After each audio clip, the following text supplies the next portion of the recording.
Un mot pour humeur, le mot pour discussion. Quotidiennement sur cette antenne, c'est Frédéric Picard, journaliste et rédacteur en chef des éditions du Figaro, qui, tout en collant à l'actu, refait subliminalement le monde. Le mot d'FGL propulsé à la une des médias entre voyelles et consonnes. Juste avant notre piperade, tiens, le petit coup de Monsieur Fred. Bonjour Hervé. Aujourd'hui, j'ai la bouche un peu pâteuse et la tête qui sonne occupée. Oui Hervé, j'ai passé une soirée inoubliable à refaire le monde. Je vous raconte. Mes premières chroniques et surtout celles d'hier ayant rencontré auprès de vous, chers auditeurs, un si bon accueil, je me devais d'être à la hauteur de mes 170 cm.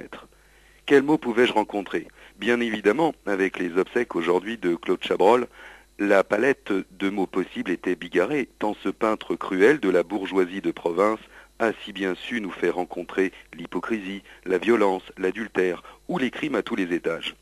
Sincèrement, je voulais, à ma façon, saluer la disparition de ce bon vivant. Mais comment? Et c'est en détaillant les photos qui retraçaient l'œuvre de Claude Chabrol que je l'ai vu, comme je vous vois. Enfin, vous me comprenez, je ne vous vois pas, mais je vous vois par respect. Bref, le mot était là. Sur beaucoup de photos, présent comme le nez au milieu de la figure, enfin, à la commissure des lèvres. Vous l'avez compris, je veux parler de la pipe.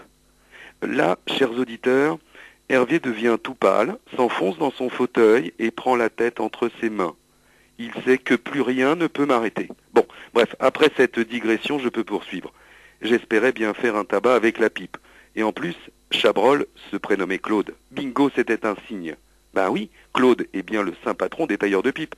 Alors c'est avec une certaine émotion que je l'ai appelé pour un rendez-vous. Sans mégoter ni piper mot, la pipe a accepté de tailler une bavette. Je sais, les puristes comme vous et Hervé penseront que pour apprécier une bonne pipe, rien ne vaut les quelques minutes de silence qui l'accompagnent. Hier soir donc, je l'ai rencontré dans un endroit enfumé en toute discrétion. Ben oui, loi et vin oblige. C'est dingue d'ailleurs qu'à cause des vins, on ne puisse pas parler de tabac. Bref, notre soirée fut douce. Et je vous concède que j'ai failli craquer comme une allumette et m'enflammer. Non Hervé, je ne lui ai pas fait le coup du « j'ai du bon tabac dans ma tabatière, je sais me tenir ». Nous avons beaucoup parlé, bu, beaucoup aussi. Et sans chiquet ni filtre, nous sommes remontés jusqu'à ses racines.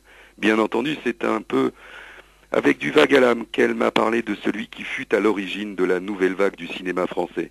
Mais, dit-elle, je veux garder l'image de l'épicurien, l'humaniste, de l'artiste, qu'était Claude Chabrol. Et de verre en verre, comme d'autres de port en port, la pipe et moi étions bourrés. Tant et si bien que, sans driller gare, elle s'est éteinte comme lui. Alors, sans faire de bruit, j'ai compris qu'il était temps que je redescende de mon petit nuage. Nom d'une pipe, c'est bien sûr le dernier au revoir à Chabrol. Bon week-end Fred, et à lundi, même heure, même endroit. La radio qui a la côte.